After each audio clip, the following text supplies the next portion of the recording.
স্বামীর কাছে স্ত্রীরা এই চারটি জিনিস দাবি করলে স্বামী যদি তা পূরণ না করে ওই স্বামী জাহান্নামে চলে যাবে। স্ত্রীকে বিয়ে করার পরে শুধু খালি তাকে দিয়ে ঘরের কাজ করালা, তার থেকে শুধু খালি খেদমত নিলা, তার সাথে গোলামের মতো আচরণ করলা, নবী করিম সাল্লাল্লাহু আলাইহি সাল্লাম বলছেন তুমি যদি তার হক আদায় না করো কিয়ামতের ময়দানে আল্লাহর কাছে এক পা সামনে এগোতে পারবা না, তুমি জান্নাতে যেতে পারবা না। একবার নবী করিম সাল্লাল্লাহু আলাইহি সাল্লামের কাছে সাহাবারা আসলেন, এসে বললেন ইয়া রাসূলুল্লাহ আমাদের স্ত্রীদের ব্যাপারে কোন হক আছে নাকি? নবী করিম সাল্লাল্লাহু আলাইহি সাল্লাম বলেছেন চারটি হক যদি স্ত্রীদের আদায় না করো আর স্ত্রীরা যদি তোমাদেরকে ক্ষমা না করে মনে রাখবা এক পা জান্নাতের দিকে যেতে পারবা না। বড় কঠিন কথা। স্ত্রীর মর্যাদা বোঝাতে গিয়ে আল্লাহ সুবহানাহু ওয়া তাআলা বলেছেন হুন্না লিবাসুল লাকুম ওয়া আনতুম লিবাসুল লাহুন্না, তোমরা একে অপরের পোশাক। এই জায়গাটাতে আল্লাহ পাক স্বামী এবং স্ত্রীকে সমান অধিকারের কথা বলে দিয়েছিলেন। এই জন্য অবশ্যই খেয়াল রাখতে হবে আপনার স্ত্রীকে আপনি সর্বোচ্চ তাকে মর্যাদা দিতে হবে, তার অধিকার আপনাকে আদায় করতে হবে। প্রথম নাম্বার হচ্ছে সে যদি আপনার কাছে মোহরানা দাবি করে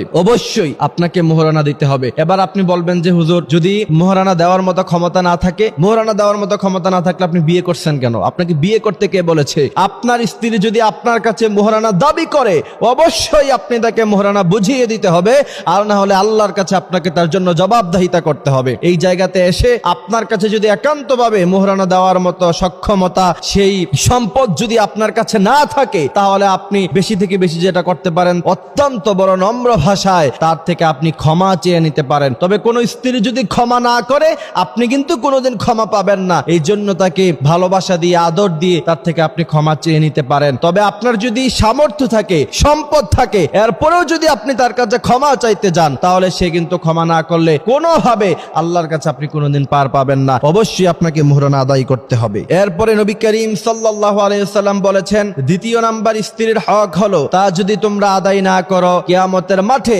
আল্লাহ সুবহানাহু ওয়া তাআলা তোমাদেরকে জান্নাত দিবেন না। সেই বিষয়টা হচ্ছে তুমি যেই দামের কাপড় পরো তোমার স্ত্রীকে তুমি সেই দামের কাপড় পরাতে হবে। আপনি দামি দামি ব্র্যান্ডের কাপড় পরলেন, দামি দামি ব্র্যান্ডের জুতা পরলেন, কিন্তু স্ত্রীকে কাপড় কিনে দেওয়ার সময় 500 টাকা দামের, 200 টাকা দামের, 300 টাকা দামের থ্রি পিস তার জন্য কিনলেন, কম দামি বোরকা কিনলেন, কম দামি জুতা কিনলেন, আর অপর দিকে আপনি দামি দামি জুতা কাপড় পাঞ্জাবি টুপি ইউজ করলেন। মনে রাখবেন আল্লাহ সুবহানাহু ওয়া তাআলার কাছে আপনাকে জবাবদিহিতা করতে হবে। আপনি যেই মানের কাপড় ব্যবহার করেন, যেই মানের জুতা ব্যবহার করেন, অর্থাৎ যেই মানের আসবাবপত্র আপনি ইউজ করেন অবশ্যই আপনার স্ত্রীকে সেই মানের আসবাবপত্র আপনাকে দিতে হবে। তৃতীয় নাম্বার হচ্ছে আপনি যেই মানের খাবার খান স্ত্রীকেও সেই মানের খাবার খাওয়াতে হবে। আপনি রেস্টুরেন্টে যান, আপনি কাচ্চি ভাইতে যান, কাচ্চি ডাইনে গিয়ে প্রায় আপনি কাচ্চি খান কিন্তু স্ত্রীকে জীবনে কোনোদিন কিনে দিলেন না, তাকে বিরিয়ানি খাওয়ালেন না। না, নবী করিম সাল্লাল্লাহু আলাইহি সাল্লাম বলেছেন তুমি